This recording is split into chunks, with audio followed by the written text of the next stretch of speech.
എല്ലാ പ്രിയപ്പെട്ട കുടുംബാംഗങ്ങൾക്കും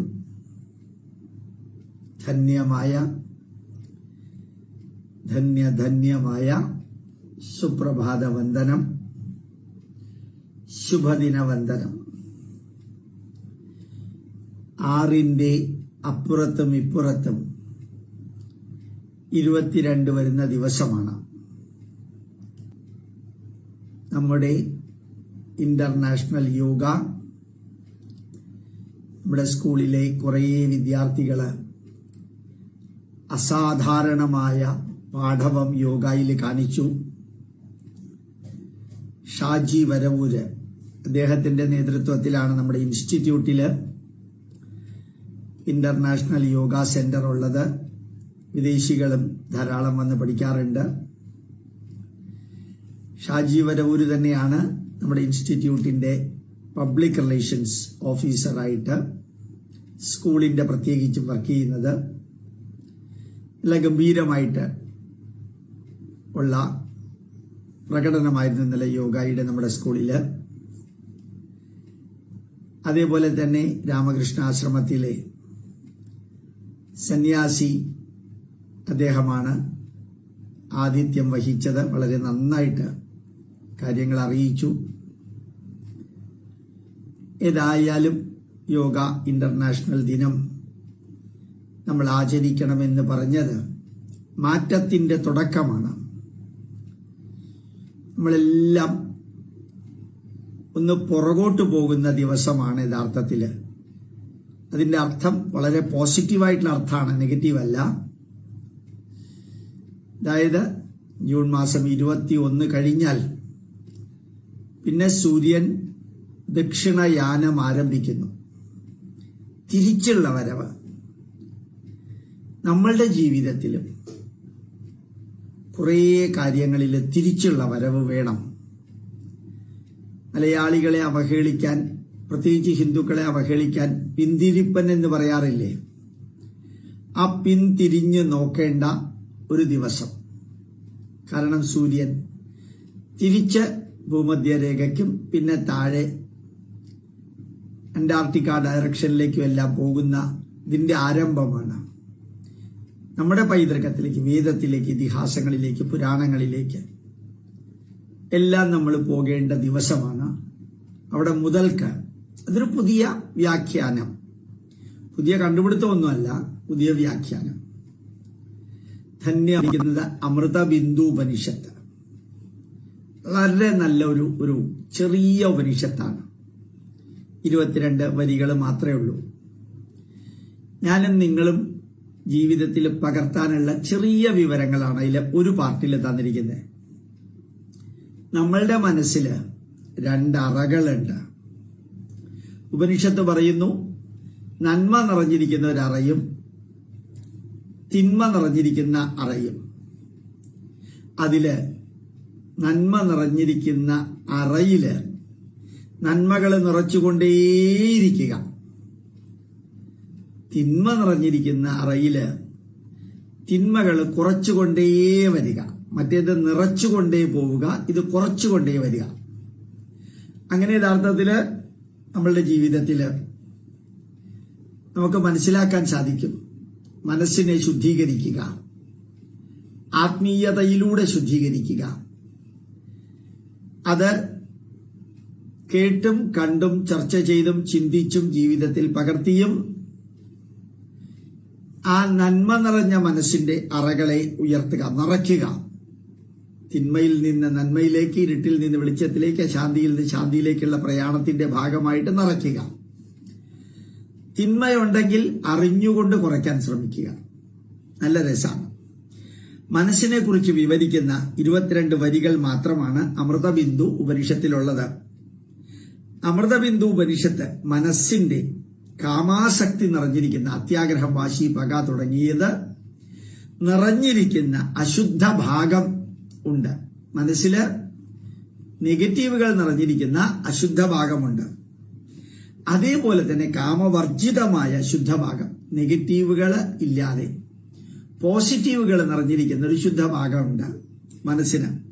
മനസ്സിന്റെ ബന്ധമോക്ഷങ്ങൾക്ക് കാരണം ജ്ഞാനത്തിന്റെയും ധ്യാനത്തിന്റെയും ഉറവിടമായ മനസ്സിന്റെ നന്മ തിന്മകളാണ്. നമ്മൾ എപ്പോഴും പറയാറുള്ളതാണ്, good mind produces good thoughts produces good action, bad mind produces bad thoughts produce bad action, accordingly good result and bad result. വളരെ സിമ്പിളാണത്. നമ്മുടെ ജീവിതത്തില് ശരിക്ക് വകതിരിവ്, എന്താ വകതിരിവ് എന്നുള്ളതിന്റെ മലയാള അർത്ഥം എന്തു ആവട്ടെ, ശരിക്കർത്ഥം ഓരോ വകയും ഓരോ മാറ്ററും തിരിഞ്ഞ് മനസ്സിലാക്കാനുള്ള കഴിവിനെയാണ് വകതിരിവ് എന്ന് പറയാം. ഓരോ വാക്കുകളെയും വരികളെയും സന്ദേശങ്ങളെയും കാണുന്നതും കേൾക്കുന്നതും സംസാരിക്കുന്നതും ചിന്തിക്കുന്നതും പറയുന്നതും ലക്ഷ്യമിടുന്നതും മാർഗം സ്വീകരിക്കുന്നതിന്റെയും എല്ലാം നന്മ തിന്മകളെ കുറിച്ച് നല്ലോണം അറിയാൻ കഴിവുള്ള വ്യക്തിയെയാണ് വകതിരിവുള്ള വ്യക്തി എന്ന് പറയാം. വകകൾ തിരിഞ്ഞ് കണ്ടെത്താൻ കഴിയുന്ന വ്യക്തിയാണ് വകതിരിവുള്ള വ്യക്തി. അപ്പൊ നമ്മളുടെ ഈ മനസ്സിന്റെ ഉറവിടം, മനസ്സിനകത്തുള്ള നന്മകളും തിന്മകളുമാണ് യഥാർത്ഥത്തില് നമ്മളുടെ ജീവിതത്തെ ധന്യമാക്കുന്നതും ഓപ്പോസിറ്റ് ആക്കുന്നതും. വിഷയാസക്തമായ മനസ്സിന്റെ നിയന്ത്രണം, തിന്മകൾ ചെയ്യാൻ അത്യാഗ്രഹം, വാശി, പക, ഇതിലേക്കൊക്കെ മനസ്സ് വളരെ പെട്ടെന്ന് വീഴും. അത് മനസ്സിനെ വളരെയധികം അട്രാക്ട് ചെയ്യും, ഡ്രാഗ് ചെയ്യും. അതുകൊണ്ട് തിന്മ നിറഞ്ഞ മനസ്സിലേക്ക് മനുഷ്യന് പോകാൻ എളുപ്പമാണ്. പുറത്തുനിന്ന് നോക്കിയാൽ നന്മ നിറഞ്ഞതായിട്ട് വ്യക്തിയെ കാണുമെങ്കിലും അകത്ത് അയാളുടെ തിന്മകൾ ധാരാളം കാണും. അതുകൊണ്ട് വിഷയാസക്തമായ മനസ്സിന്റെ നിയന്ത്രണം ആവശ്യമാണ്. വിഷയാസക്തി ഇല്ലാത്ത മനസ്സിന്റെ കുറെ കൂടി ശുദ്ധീകരിക്കാം. ഓംകാരം ചൊല്ലി, ഗായത്രി മന്ത്രം ചൊല്ലി, നല്ല നല്ല കീർത്തനങ്ങളുടെ അർത്ഥ സന്ദേശങ്ങൾ കേട്ട്, നല്ല പ്രഭാഷണങ്ങൾ കേട്ട്, നന്മ നിറഞ്ഞ കാര്യങ്ങൾ കേട്ട് വിഷയാസക്തി ഇല്ലാത്ത അഥവാ പോസിറ്റീവായിട്ടുള്ള മനസ്സിനെ എൻറിച്ച് ചെയ്യാം. പോസിറ്റീവായിട്ടുള്ള മനസ്സിനെ എൻറിച്ച് ചെയ്യാം. നെഗറ്റീവായിട്ടുള്ള മനസ്സിനെ അതുപോലെ തന്നെ ഡീറിച്ച് ചെയ്യാം, എന്നിട്ട് കുറച്ചോണ്ട് വരിക. വെറുതെ ഓരോ കാര്യം ചെയ്യുമ്പോഴും ഒന്ന് ശ്രദ്ധിച്ച് ചെയ്താൽ ഇത് എളുപ്പത്തിന് സാധിക്കും. അത്ര ബുദ്ധിമുട്ടുള്ളതല്ല. നല്ല നല്ല കാര്യങ്ങൾ ചിന്തിക്കുക, നല്ല നല്ല കാര്യങ്ങൾ ചെയ്യുക. ആദ്യം ബുദ്ധിമുട്ട് തോന്നുമെങ്കിലും നന്മ നിറഞ്ഞ കാര്യങ്ങൾ ചെയ്തുകൊണ്ടേ പോയാൽ തീർച്ചയായിട്ടും നല്ലൊരു അനുഭൂതി ഉണ്ടാവും, അനുഭവം ഉണ്ടാവും. ത്യാഗത്തിലൂടെ ജ്ഞാനി വളരെ വളരെ ധന്യമായിട്ടുള്ള ലെവലിലേക്ക് എത്തുന്നത് മാത്രമല്ല, ഈശ്വര ചൈതന്യം എല്ലാത്തിലുമുണ്ട്. വിവിധ തരത്തിലുള്ള കുടങ്ങള്, പോട്ട്സ്, അത് ഓരോ മനുഷ്യന്റെ രൂപഭാവങ്ങളായിട്ട് എടുക്കുകയാണെങ്കിൽ ആ കുടങ്ങളിൽ ഉണ്ടാക്കിയിരിക്കുന്ന മണ്ണ് അടിസ്ഥാന ഘടകമാണ്.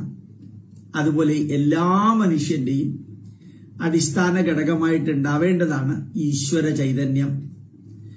ഈശ്വര ചൈതന്യം നിറഞ്ഞ ഒരു വ്യക്തിത്വം,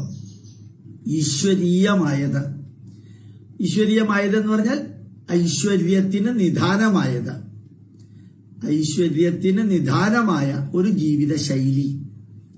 എത്ര സാധിക്കുന്നോ അത്രയും, എത്രത്തോളം സാധിക്കുന്നോ അത്രത്തോളം, ആർക്കൊക്കെ സാധിക്കുന്നോ അവർക്കൊക്കെ.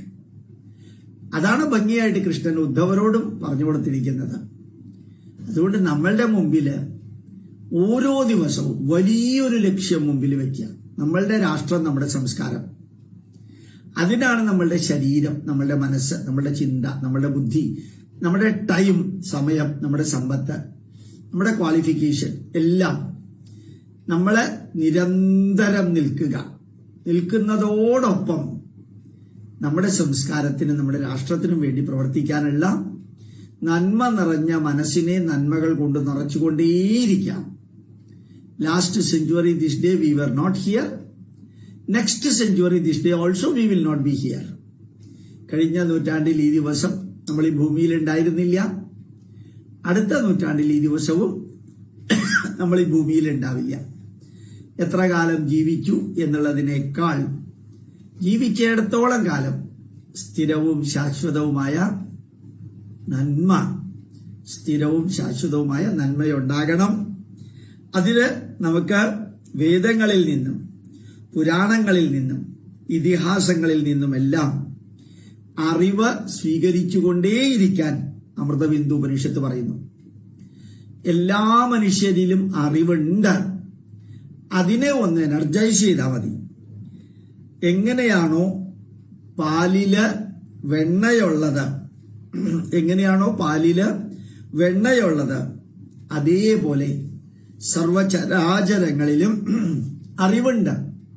സർവചരാചരങ്ങളിലും ശരിക്ക് ജ്ഞാനമുണ്ട്. അതിനെ നിരന്തരം ആക്ടിവേറ്റ് ചെയ്യിക്കാം, എലിവേറ്റ് ചെയ്യിക്കാം, എനർജൈസ് ചെയ്യിക്കാം.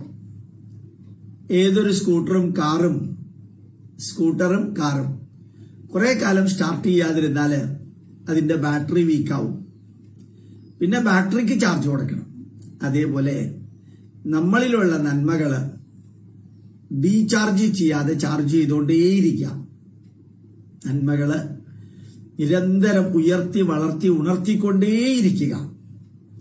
വീണ്ടും ഞാൻ പറയുന്നു, നിരന്തരം വളർത്തി ഉയർത്തി ഉണർത്തിക്കൊണ്ടേയിരിക്കുക.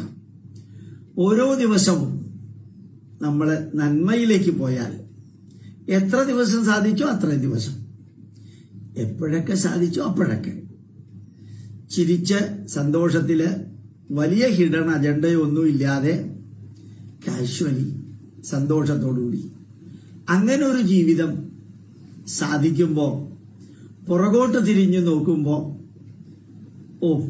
ഇന്ന് കുറേ നല്ല കാര്യം ചെയ്തു, കുറേ നല്ല കാര്യം ചിന്തിച്ചു, കുറേ അധികം ചീത്ത കാര്യങ്ങൾ സ്ഥിരമായിട്ട് ചെയ്യാറുള്ളത് അവോയ്ഡ് ചെയ്തു. അപ്പൊ തിന്മ നിറഞ്ഞ മനസ്സിലുള്ളത് പതുക്കെ പതുക്കെ ഊറ്റിക്കളഞ്ഞു. നന്മ നിറഞ്ഞ മനസ്സിലേക്ക് കുറേ കാര്യങ്ങൾ നമ്മൾ ഇട്ടു. അങ്ങനെ ഒരു സാധാരണ ധന്യമായ ജീവിതം.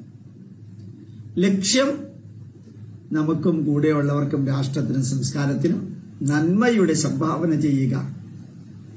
പ്രണാമം, നമസ്കാരം.